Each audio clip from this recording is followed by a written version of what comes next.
सोलापूर जिल्ह्यात अपेक्षित पाऊस न झाल्याने संकटात सापडलेल्या खरीप पिकांना मोठा दिलासा मिळण्याची शक्यता आहे. उजनी धरणाच्या उजव्या व डाव्या कालव्यातून तसेच म्हैसाळ उपसा सिंचन योजनेतून तातडीने पाणी सोडण्याचे आदेश जलसंपदा मंत्री राधाकृष्ण विखे पाटील यांनी संबंधित अधिकाऱ्यांना दिले. खासदार प्रणिती शिंदे यांच्या पाठपुराव्यानंतर हा महत्त्वपूर्ण निर्णय घेण्यात आला. सोलापूर जिल्ह्यातील सिंचन आणि जलसुरक्षेच्या प्रश्नांबाबत खासदार प्रणिती शिंदे यांनी मुंबईत जलसंपदा मंत्री राधाकृष्ण विखे पाटील यांची भेट घेतली. मोहोळ, दक्षिण सोलापूर, उत्तर सोलापूर, पंढरपूर, अक्कलकोट आणि मंगळवेढा तालुक्यातील हजारो शेतकऱ्यांची खरीप पिके पावसाअभावी धोक्यात असल्याचे त्यांनी निदर्शनास आणून दिले. उजनीतून भीमा नदीपात्र, उजव्या व डावा कालवा तसेच बोगद्याद्वारे सेना नदीत तातडीने पाणी सोडण्याची मागणी शिंदे यांनी केली. नदीपात्रात तांत्रिक कारणामुळे सध्या पाणी सोडणे शक्य नसले तरी उजनीच्या दोन्ही कालव्यातून तात्काळ पाणी सोडण्याचे आदेश देण्यात आल्याचे विखे पाटील यांनी सांगितले. मंगळवेढा तालुक्यातील म्हैसाळ उपसा सिंचन योजनेतूनही तातडीने पाणी सोडण्याचे आदेश देण्यात आले. यामुळे भोसे, उलजंती, शिरनांदगी, मारोळी, सलगर, बुद्रुक व खुर्द,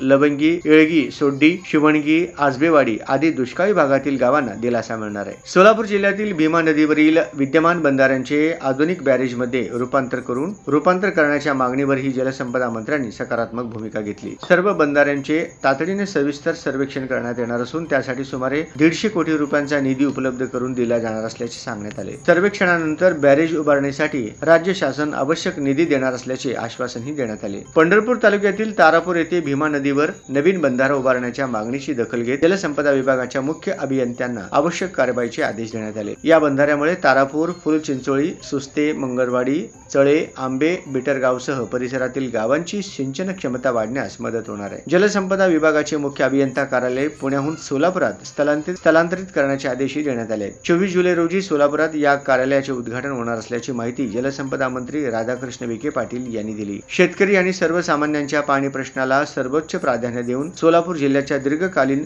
सिंचन विकासासाठी तातडीने उपाययोजना करण्याची मागणी खासदार प्रणिती शिंदे यांनी केली. यावेळी ज्येष्ठ नेते शिवाजीराव काळुंगे, जकराया शुगरचे अध्यक्ष बिराप्पा जाधव, प्रशांत साळे, राहुल घुले, युवराज गडदे, अमोल रणदिवे, सीताराम रणदिवे आदी उपस्थित होते.